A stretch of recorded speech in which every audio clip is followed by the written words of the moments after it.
brought to you by Silver Pumps. Top quality और consistent performance के लिए सिर्फ सिल्वर पंप्स, नाम याद रखना। डीडवाना जिले के बरडुआ गांव में एक नाबालिग छात्रा के साथ 5 लोगों द्वारा गैंगरेप का मामला सामने आया है। इस पूरे मामले में पुलिस क्या कार्रवाई कर रही है, जांच कहां तक पहुंची है, वो अलग बात है, लेकिन जिस तरीके से घटना को अंजाम दिया गया है वो मैं आपको बताऊंगा कि ये मेरे पीछे बरडुआ पुलिस चौकी है जो थाने में क्रमोन्नत हो चुका है। लेकिन इस पुलिस चौकी से मात्र कुछ ही गज की दूरी पर यह घटना घटित हुई है। मैं आपको कैमरामैन से कहूँगा कि दिखाना चाहूँगा कि घटना का जो केंद्र बिंदु है जहाँ पर यह घटना हुई है वो दिखाना चाहूँगा। मात्र 20 मीटर की दूरी पर आरोपियों ने इस घटना को अंजाम दिया है, जहाँ पर नाबालिग छात्रा के साथ गैंगरेप किया गया है। छात्रा के बारे में ये कहा जा रहा है कि वो अपनी सहेली से एक किताब लेने गई थी। किताब लेकर जब लौट रही थी तो ये जो आप गली देख रहे हैं ये सुनसान इलाका है। यहाँ पर आरोपियों ने अकेली लड़की को देखकर यहाँ पर 5 लोग एकत्र हुए थे। पांचों दोस्त यहाँ पर उस लड़की को रुकवाते हैं और हाथ पकड़कर जबरन उस घर में ले जाते हैं और उस घर में ले जाकर उसके साथ गैंगरेप की घटना को अंजाम देते हैं। देखिए, अब ये पुलिस चौकी की दीवार है। मैं कैमरामैन से कहूँगा कि ये पुलिस चौकी की दीवार है जो आप मेरे पीछे देख सकते हैं, और इस पुलिस चौकी से मात्र 20 मीटर की दूरी पर ये जो घटना स्थल है यहाँ पर गैंगरेप किया गया है। अब आप बताइए कि आरोपियों के हौसले कितने बुलंद हैं, किस तरीके से उन्होंने घटना को अंजाम दिया है। इसी गली से छात्रा निकलकर अपने घर की तरफ जा रही थी, किताब लेने वो गई थी अपनी सहेली के पास। वो लेकर जब आ रही थी तो रास्ते में 5 आरोपियों ने प्लानिंग के तहत छात्रा को जबरन इस मकान में लेके गए और यहाँ पर ले जाकर उसके साथ में दुष्कर्म किया। जब इस घटना को कुछ लोगों ने देखा तो पास ही में पुलिस चौकी है, यहाँ पर सूचना दी कि यहाँ पर कुछ गलत हो रहा है। तभी 2 पुलिस वाले यहाँ पर दौड़कर आते हैं और आने के बाद मौके से ही रंगे हाथ 3 युवक जो आरोपी हैं उनको रंगे हाथ पकड़ लेते हैं और 2 आरोपी यहाँ से भागने में सफल हो जाते हैं। जो आरोपी है उनकी 2 बाइक भी पुलिस के कब्जे में आ चुकी है। अब छात्रा के बयान लिए जा रहे हैं और डीवाईएसपी है धर्मपाल पूनिया, उन्होंने भी घटनास्थल का जायजा लिया है। यहाँ पर पुलिस चौकी में आके गए हैं। उसके बाद में अब आगे की कार्रवाई चल रही है। जो पीड़ित छात्रा है उसका मेडिकल रात को करीब 1:30 बजे किया गया था। घटना कल दोपहर की बताई जा रही है।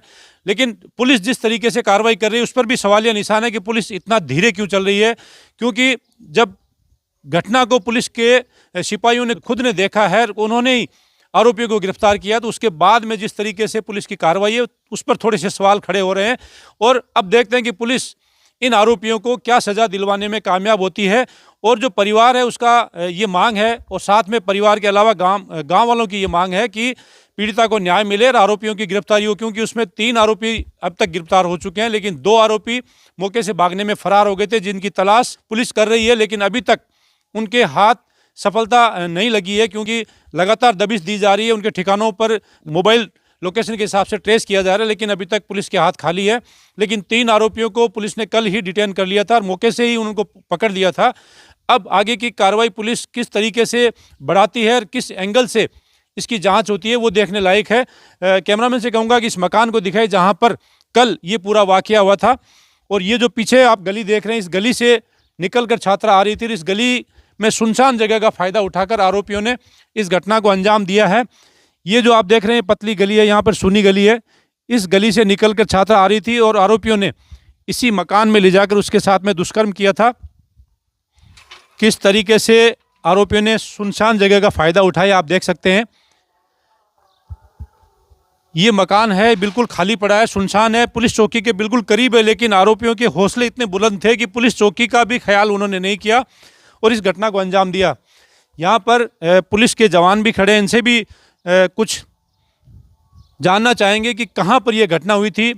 देखिए, ये जो पुलिस के जवान खड़े हैं ये बता रहे हैं कि ये घटना जो इस तरफ एफएसएल टीम का इंतज़ार किया जा रहा है, इस गली में आप देख सकते हैं कि यहाँ पर घटना को अंजाम दिया गया है और एफएसएल की टीम आएगी और पूरी कार्रवाई, अब जो पुलिस की कार्रवाई है वो चल रही है। देखते हैं कि पुलिस क्या कार्रवाई करती है, कब तक बाकी के आरोपियों को पकड़ने में सफल होती है। लेकिन जो पीड़िता है उसको न्याय कैसे मिलेगा, कितना मिलेगा और कब मिलेगा, ये देखने वाली बात रहेगी। सहयोगी आसिफ के साथ हनीफ खान, डीडवाना। घटनाक्रम हुआ था, आपका खुद का पुश्तैनी मकान बताया जा रहा है, क्या घटनाक्रम है? देखिए, हमारा ये पुश्तैनी मकान है। इस मकान में हम सारे लोग आजकल यहाँ रहते नहीं हैं, हम दूर रहते हैं। तो ये मकान हमारा पुश्तैनी मकान है। इसके अंदर पुराने समय से ये अभी खाली पड़ा है। इस खाली पड़े मकान के अंदर ये अपराधी असामाजिक तत्व लोग हैं जो यहाँ बैठे रहते हैं, लेकिन कई बार हमने इनको डांटा है। लेकिन जो कल का घटनाक्रम हुआ है, इसके अंदर इस लड़की को यहाँ से ये पकड़ कर लाया बताया जा रहा है, और इस लड़की को लाने के बाद में यहाँ 5 लोग थे। 5 लोगों ने इसके साथ में जो भी दुष्कर्म किया गया है, दुष्कर्म के बाद में मौके पर गांव वालों की सूझबूझ से और हमारी पुलिस चौकी बरड़वा के द्वारा यहाँ को घटनास्थल के ऊपर ही इन 3 मुलजिमों को पकड़ा गया, 2 यहाँ से फरार हो गए।